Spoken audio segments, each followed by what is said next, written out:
How to create amazing star designs with filter layers in Affinity Photo.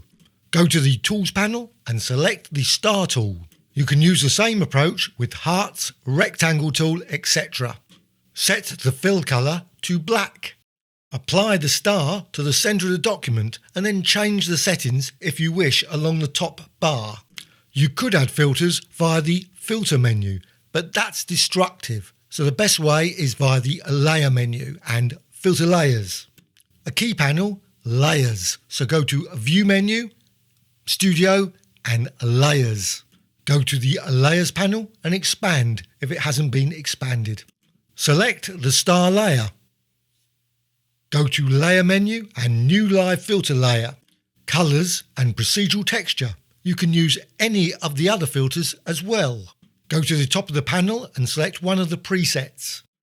Some of the presets are ones that come with Affinity Photo. Some of the presets are ones that I've created, and you can find video tutorials about those on the Graphic Extras channel. You can find out more about the procedural texture equations via the Affinity Photo help or via my tutorials, as well as others.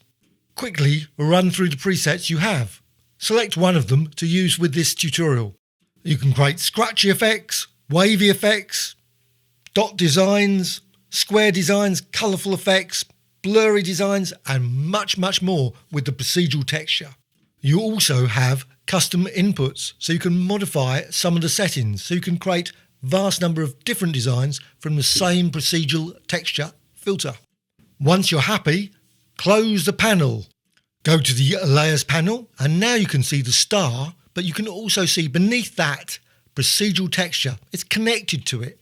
The procedural texture is only applied to that star. Nothing else is affected.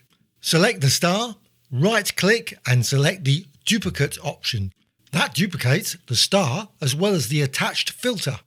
Reposition the star with the Move tool. Only the star moves. The underlying filter does not move. If you want to change the filter, go to the Layers panel and go to the procedural texture. That white box, double click that and then you can change the effect.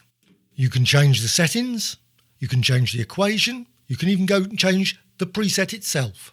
Go to the top of the panel, select a new preset. Just go through the presets list, select one. Again, I'm going to use one of my presets, but you can use any of the presets that come with Affinity Photo. You can find many tutorials on my channel showing you how to create them. You can resize the star, you can rotate the star, but the underlying filter effect will not change. Go to one of the stars in the Layers panel, right click and select Duplicate. You should have 3 stars. Go to the Layers panel, go to the star you just created, go to the procedural texture associated with it, go to the white box, double click to bring up the panel. Select a new preset from the presets drop down, change some of the custom inputs, close the panel, go to the Move tool, select that star and reposition it. You have 3 stars with their associated filter effects. You can change all of the associated filter effects at any point, just go into that white box in the Layers panel.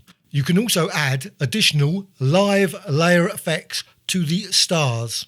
Select a star and go to the Layer menu. New Live Filter Layer, Colours and Halftone or any other filter.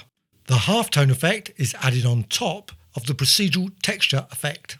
Reduce the cell size and you can then see the procedural texture effect coming through. Close the panel. If you go to the Layers panel and expand the star, you can now see 2 associated filter effects. Both can be changed at any time. Just go to the Layers panel, go to the procedural texture or halftone, double click the box on the left side of the name. Select one of the stars, hold down the Alt or Option key and drag to duplicate the design. Go to the Layers panel and select the star just created. Expand the entry to see the procedural texture. Go to the box at the side, double click that. Select another preset. This can be repeated over and over to fill the entire document with stars, all different. This tutorial uses stars, but it could equally be hearts, rectangles, circles, etc. Once you're happy with the effect, close the panel. Select one of the stars, then go to the Layer menu and Rasterize.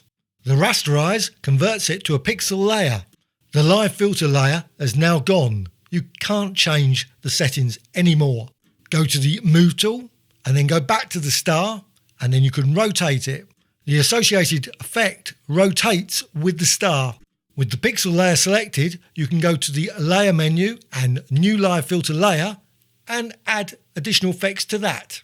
Colours category and procedural texture, and it will bring up the panel again. Select one of the presets from the top of the panel, change some of the custom inputs, go to the bottom of the panel and you can see blending modes, as well as opacity. There are quite a few blending modes to go through, so run through them and you can see the effect applied to the current star. Some blending modes work better than others. I'm going to go with exclusion. You can also reduce the opacity of the filter. Set opacity to 0 to remove the effect. The blending modes and opacities can be changed for all of the live filter layers. If you wish, you can always go back to the tools and select a different tool, perhaps a heart or rectangle, and then continue adding live filter layers to those. Once you're happy with your design, you can go to the Layer menu and Merge Layers to merge everything into a single layer. Hope you found this tutorial of interest. I'm always adding new tutorials about Affinity Photo, so please subscribe to the Graphic Extras channel. Also, please add a comment, a dislike or like. Thank you much.